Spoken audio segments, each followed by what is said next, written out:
is the Wrestlebread Podcast, bringing you the latest news, recaps, and analysis of AEW and WWE. Get the unique perspective from a wrestling fan of over 25 years. Here's your host, Jaydee. What's going on, guys? This is Jaydee here, and this is episode 42 of the Wrestlebread Podcast. We had NXT Takeover Portland this past weekend, which was a pretty good pay-per-view event. Like I said on Twitter, there's not a lot of pay-per-view events that NXT had that was bad at all. Of course, there were some pay-per-view events where, one of the matches really wasn't up to par, but overall, NXT always puts on very good pay-per-view events, and NXT Takeover Portland was no exception to that as well. So going through the matches, the 6 matches, all of them were pretty much good. There was one that really wasn't up to par with all the others because of the ending, but other than that, it was pretty good.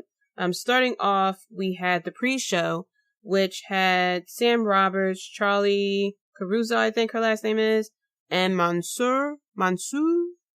He is the wrestler that came from Saudi Arabia, and he was actually cheered throughout the whole pre-show.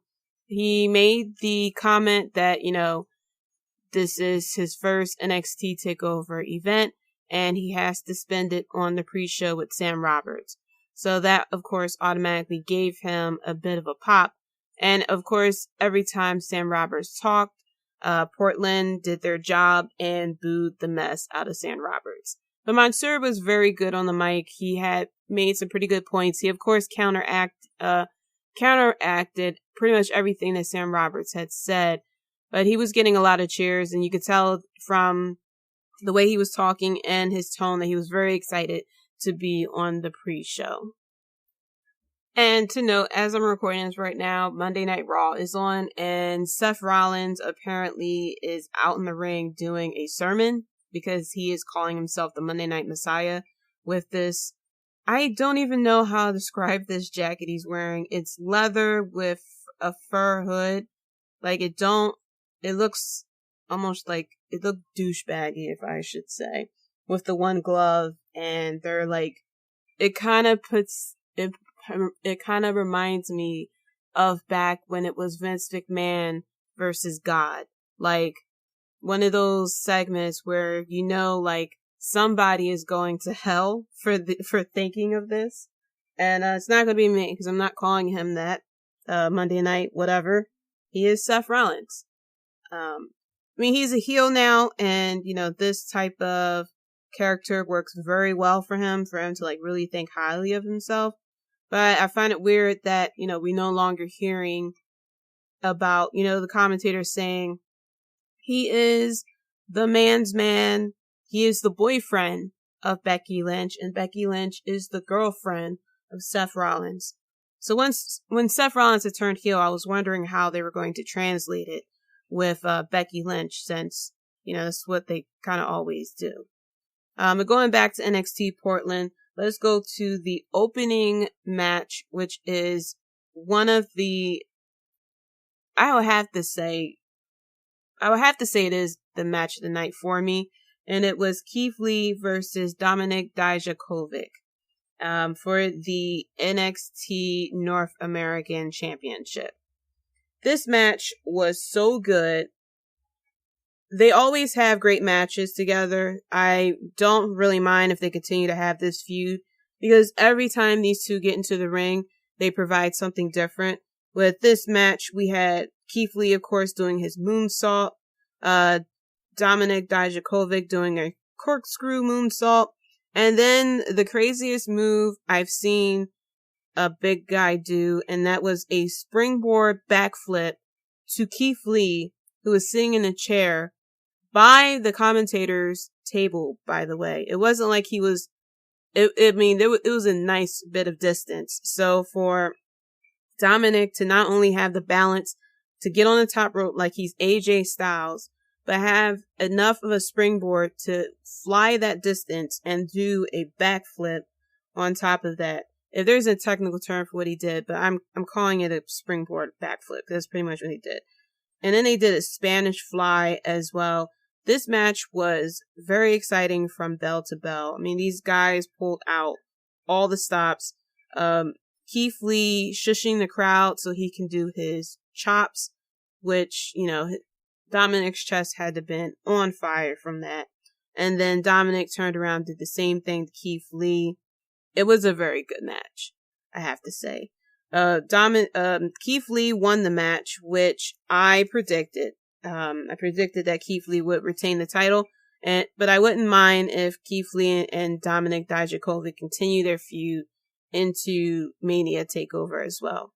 Not really much of a hint of what they're going to do next with Keith Lee. Maybe Roderick Strong will not go after his title again because he is tied up with Velveteen Dream. But I don't know what they're going to do next with Keith Lee. Maybe he'll continue on with Dominik Dijakovic. Maybe he'll go against somebody else.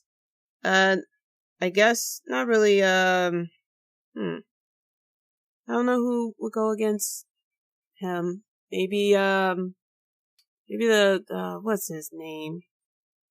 Cameron Grimes, maybe. I wouldn't say Kushida. They really don't seem like they have anything for Kushida. But maybe someone who has been up and coming and has been consistently on NXT Live can maybe get their title shot leading up to NXT Takeover Mania. After that, we had the street fight, Tegan Nox versus Dakota Kai. I thought that it was a shame that they put this after that match. I thought that, this match really wouldn't live up to the expectation because it was following such a great opening. But I have to say this was a good street fight. It wasn't as much of a street fight as I thought it would be. They did have the trash can lids. They had the trash cans. There was this weird spot that Tegan Nox did. She had Dakota Kai up against the steps with a trash can on her. And instead of Tegan Nox, doing maybe a drop kick or a knee or something like that, she decides to do, I forgot the move name, but basically flip into the can, but hit her lower back, barely hitting Dakota Kai, which of course is the friends factor, which, during my predictions, I was hoping that this would be a good match because they're friends, but sometimes when you go against a friend, you get a little bit more protective because you don't want to hurt your friend, and that spot kind of showed that she was trying to protect her friend instead of, trying to put on all the stops and, put on a really good match. There was a moment during the match where Tegan Nox seemed to have snapped. She really started to put on all the stops to not really defeat Dakota Kai, because she had a chance to cover, and Tegan Nox started screaming, "I'm not finished with you. I'm not done with you," and started to pretty much snap and started attacking her knee and everything. And I thought that maybe Tegan Nox would probably have that storyline where Dakota Kai kind of push her to the limits, and you have that weird, very similar to Johnny Gargano, where they kind of like cross the line to the point that they kind of turn heel as well. But it seems like we didn't get that. Tegan Nox kind of brought herself back together, and she was about to, she was actually about to kill Dakota Kai, I have to say. She put Dakota Kai's head on a chair, and Dakota Kai was laying on a table, and Tegan Nox went up to the top rope. And then we get someone who attacks Tegan Nox, and I thought it was Sonya Deville at first. She looks,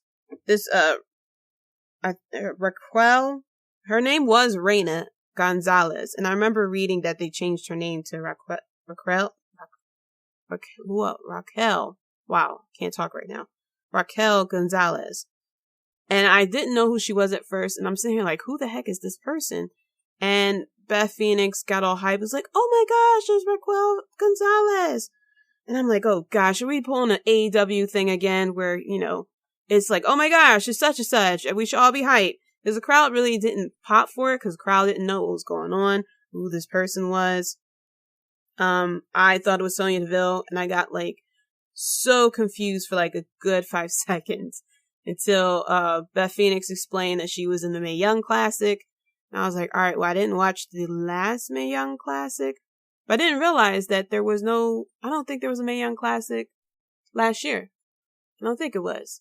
Apparently, this is a Mae Young Classic. I looked it up. It's the Mae Young Classic from 2018. She wasn't on, I don't think she was on NXT TV, but it came out last year that they changed her name. But I don't know, it felt very AEW, for me. There were some who, kind of disagreed with me, and I understood the point because they did explain where she came from and everything. But it really kind of it felt very AEW with them introducing someone who you don't know, and they try to hype up the point like you should know who it is. Maybe if she, appeared on NXT and then kind of disappeared a little bit, sort of not really like Velveteen Dream, but we got to actually know who she is, and then she disappeared because nobody knew who she was, and it was really gosh, I'm trying to pull out the archives here. There was someone who debuted just like that, who interfered in a match, and there was no talk of the person, and they hyped it up. If you could think of who it was, please let me know. Please tweet at me who it was that made a debut similar to this where he helped out someone and no one had any clue who this person was. It's on the tip of my tongue. I know it happened before, but I cannot think of the name of the person who debuted similar to this. I have to double check. It's going to drive me crazy. I'll tweet it out when I find out who the person I'm thinking of. But yeah, maybe I kind of get it. I'm on both sides because I was discussing it with Wrestlebread. Shout out to Wrestlebread, who we kind of went back and forth with the point because I felt as though it was an AEW move, and he didn't feel like it was an AEW move. And I understood, once he explained it, I understood why, because he did explain who she was, and we're going to be talking about Gonzalez for a while, whereas though, with AEW, they tend to really hype up the person, and they be like, oh, there's the person from New Japan, and this, that, and the third. Which it just felt weird to me, the way they introduced her. And so Gonzalez, took Tegan Nox and was supposed to put her through the table, but missed the table. Tegan, I think it was her shoulders that mainly hit the table, but it was a really bad spot. And I'm hoping that maybe they'll do something to kind of redeem her, because her starting off that way really wasn't a good look. And Dakota Kai didn't know who she was because she was like, oh, who the heck is this? So I guess we have to tune into NXT live this week to find out who Gonzalez is and why she just randomly attacked Tegan Nox, because there's definitely a whole chapter of pages that's missing out of that book. But I have to say it was a good match. I just didn't like the ending. And I would have to say it should have been a little bit more street fight than it was. I didn't really mind it being in the ring because there are some street fights that end up in the ring, but I was hoping for a lot more from both women. Next up after that, we had Finn Balor versus Johnny Gargano. This match wasn't as great as I thought it would be. It was a lot of back and forth. It was good pacing. It was very slow at first, and of course, it naturally picked up, and then it got slow again as well. But no, the match wasn't as good as I thought it would be.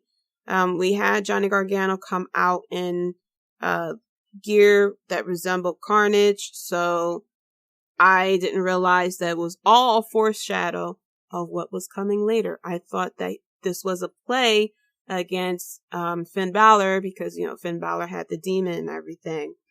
But with this, we had Finn Balor winning. I thought Johnny Gargano would win to kind of end the feud because it felt like, especially during the match, it felt like the feud wasn't going to go any further than what has gone. But I have to say, it was good, but it wasn't as great as I thought it would be. I thought it would have been like kind of up to par with Keith Lee and Dominic Dijakovic, because with those two, Dominic and Keith Lee, they like kind of pull out all the stops because they're both big guys and they are both athletic. So I thought with Finn Balor and Johnny Gargano being who they are, that it would have been like a very good match, but it really didn't hold up to its part. After that, we had Bianca Belair versus Rhea Ripley. Bianca Belair came out with the cape that said Black History in Making, and her gear said Black History. And I was like, oh, are we about to get a Kofi Kingston where she wins the title kind of out of nowhere type of thing?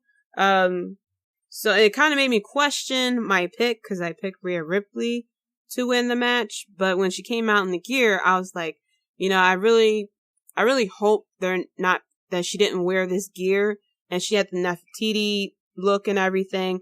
And I was hoping she didn't wear this gear just to lose. But I figured if she loses, hopefully she has a great match anyway. So this was a good match. Bianca Belair, even though she did lose this match, she still had a pretty good showing. It felt short, I have to say. I didn't really catch how much time this match was, but this match still felt pretty short. And after the match, Rhea Ripley won the match, and then Charlotte Flair attacked her and said that she thought about it, and I'll see you at WrestleMania.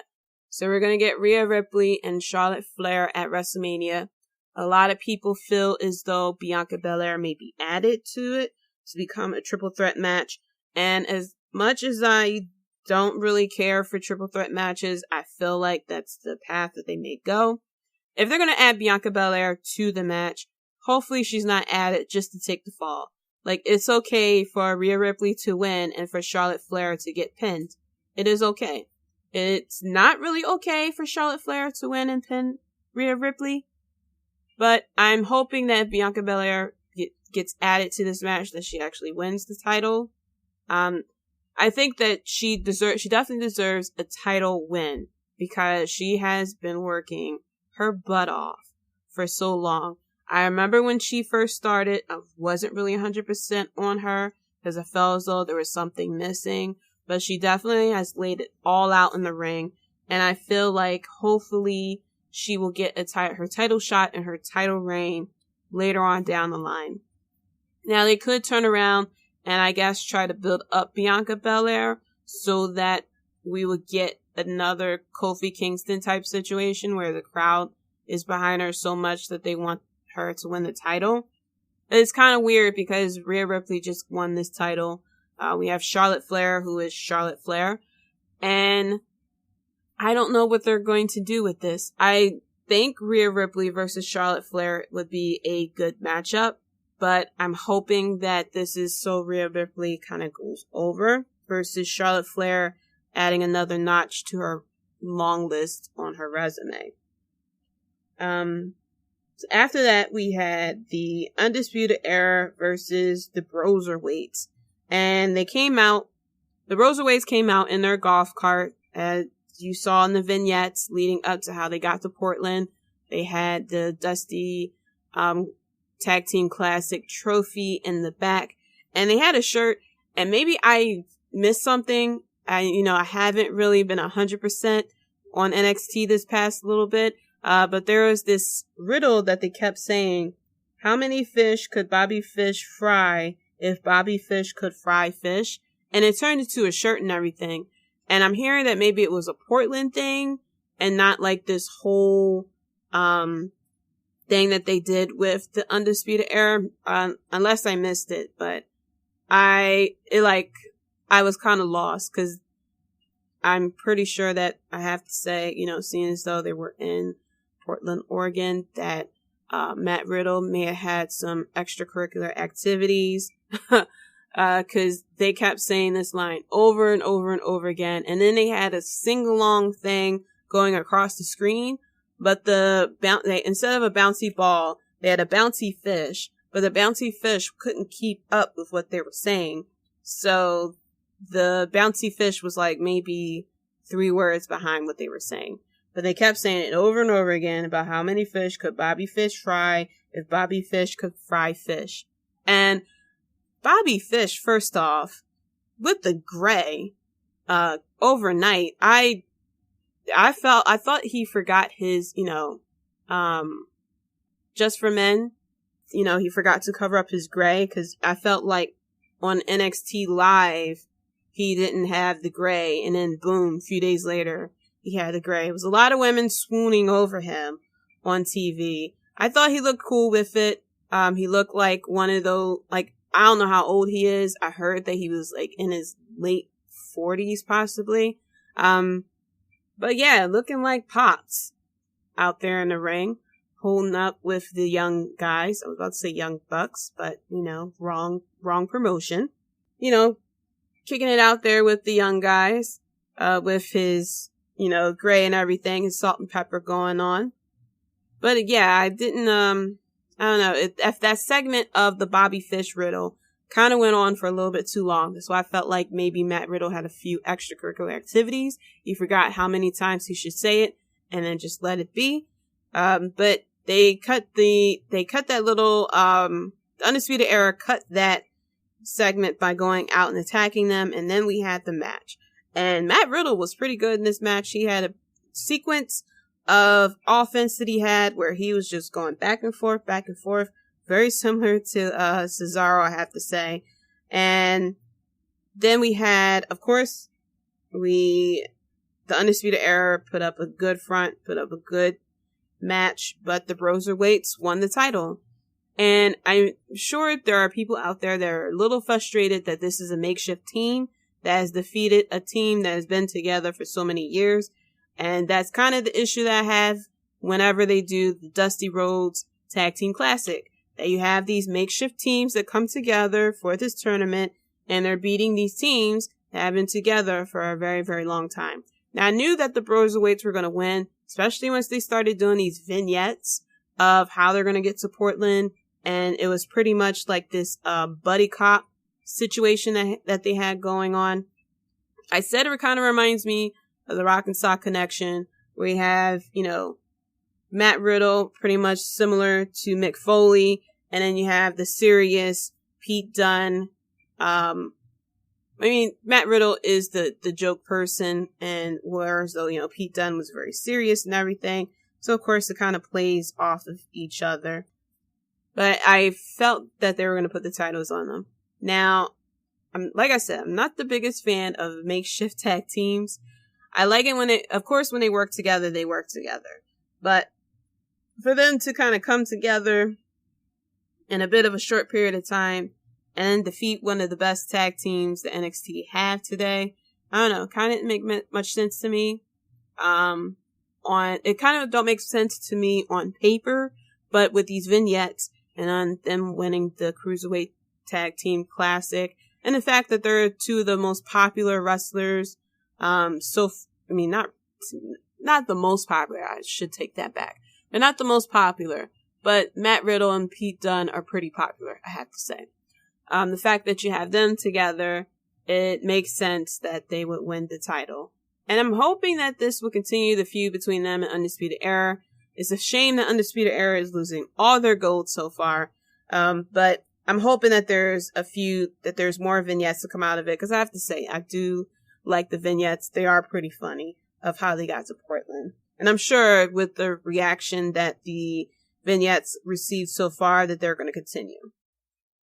So then we come to the main event, Adam Cole versus Tommaso Ciampa. This was a pretty good match. A bit brutal at times, I have to say. There was a spot where Tommaso Ciampa hit the table, and he was very quick to protect himself, but it looked like he hit his head onto the announcer's table. But after they replayed it like 2 times, but you see that he, protected his neck before he hit the table. But he sold it like gold, of course, to make you think that he is really like injured again. Adam Cole, the match was pretty good. It got a bit weird at the end, I have to say. Like I said, I had Tommaso Ciampa winning, but I said during the predictions that Adam Cole may win, especially if the Undisputed Era gets involved. And what happened? The Undisputed Era gets involved. And they start attacking Tommaso Ciampa. And there was a lot of near falls towards the end. Some people found it annoying. Sometimes I don't really mind it if it's one of those, so close type of situations, especially if it's a really good match.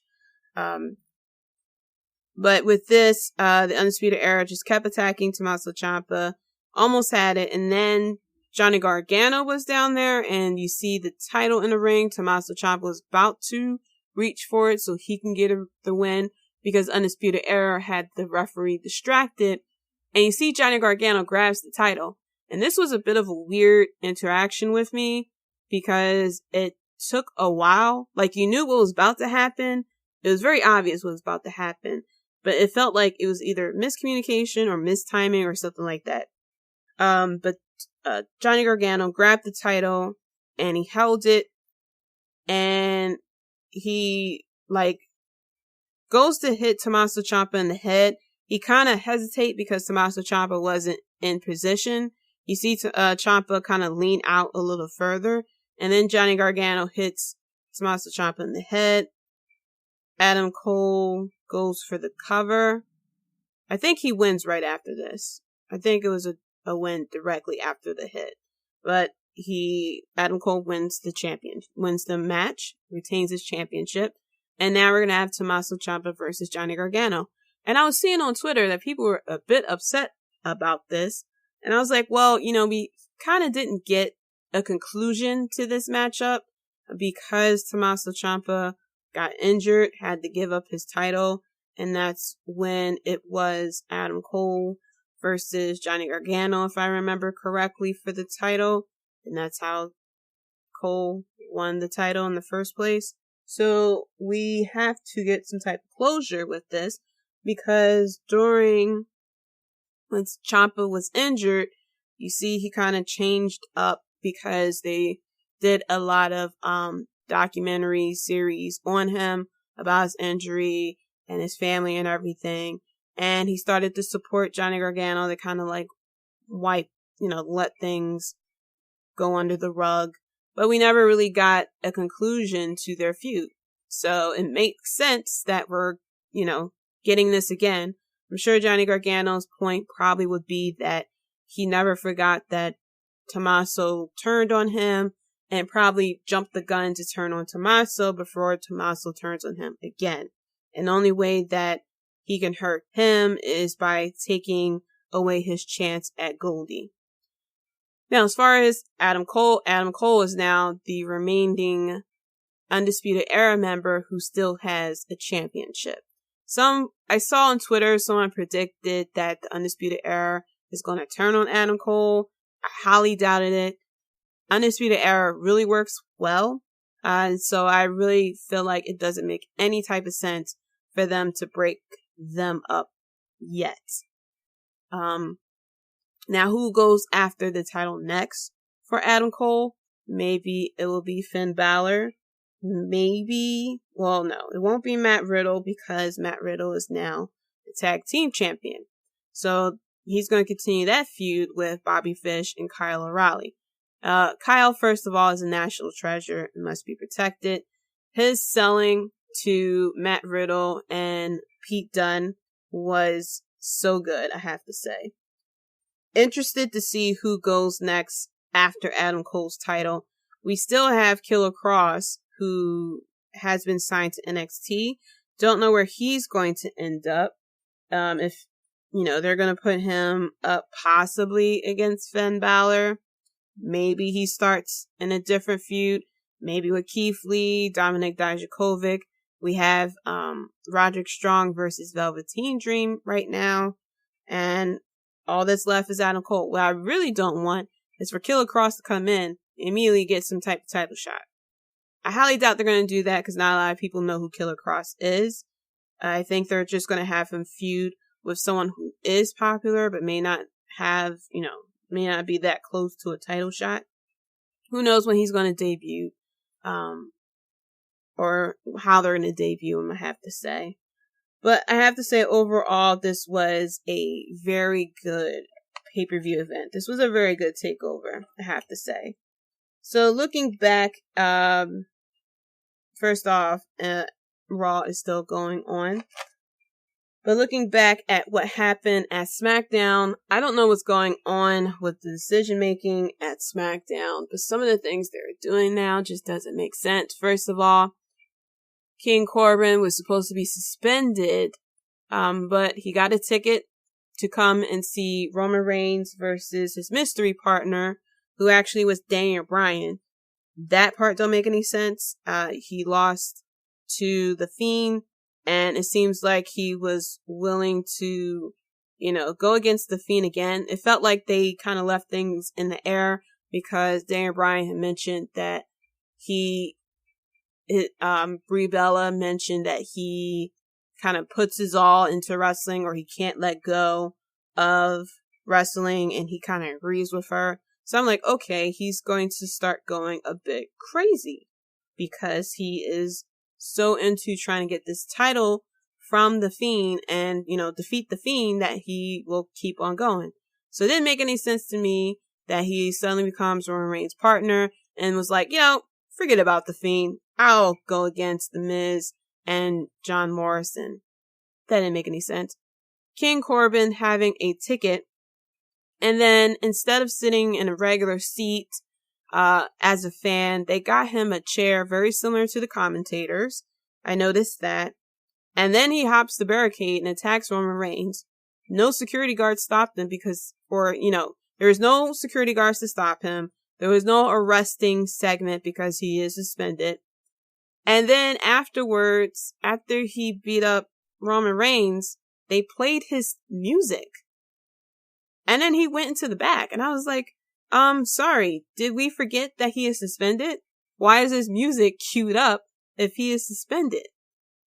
So that part didn't make any sense to me. I may be jumping the gun with this next segment, but the Mandy Rose and Otis segment didn't make much sense for the way that they hyped it up, I have to say. And the payoff was very disappointing. They hyped it up like we were actually going to get a segment of Mandy Rose and Otis, talking to each other type of thing. But Otis said he received the text that Mandy was going to be late. And then we see Mandy arriving at the restaurant probably like 20 minutes later. And then she's sitting there. Someone touches her shoulder. She says, "Oh, Otis." And it was Dolph Ziggler. So I guess he's done feuding with the Usos and Roman Reigns right now because he wants some of Mandy. So then we get Otis walking in with flowers. He walks in, he sees Mandy with Dolph Ziggler at the table. He drops the flowers and walks away. We don't even hear what Dolph Ziggler and Mandy talks about. We don't see how Dolph Ziggler was able to sit at the table with Mandy. We don't see any type of backlash, Otis going crazy and attacking Dolph Ziggler maybe. It was just like, oh, that's it. He walks out, drops the flowers, and that be that. I would appreciate it if we saw after he touches Mandy that we see the way Mandy reacts, or how he was able to sit down and seemingly be talking to the waiter. But I'm guessing that I'm jumping ahead, that they're going to reveal all this at this week's Smackdown of what actually happened during the date. But the way that, as much as they hyped up this segment for 2 weeks, and there really wasn't that much of a payoff of, sitting down and watching this segment. Another thing that didn't make sense to me is Sheamus versus Apollo Crews and Chad Gable and a handicap match. This really didn't do anything for Sheamus. This didn't do anything for Gable, and especially for Apollo Crews. I don't know why they did this matchup, especially I thought there was going to be some type of feud between Chad Gable and Sheamus, but the fact that it's been 2 squash matches, I guess not. And now it looks like we're going to get Carmella. I thought we were going to get Carmella versus Bayley versus Naomi in a triple threat match. It was announced that Bayley is going to be defending her title at Saudi Arabia, which I'm a bit shocked at. I would have to say, I know that they had the women's match last year, but I don't know. I thought there was like some secret backlash, especially the fact that the plane afterwards was had mechanical issues, but I really didn't expect for them to continue on with the women's match. It was a very good reception when we had Natalya versus Lacey Evans. But I don't know.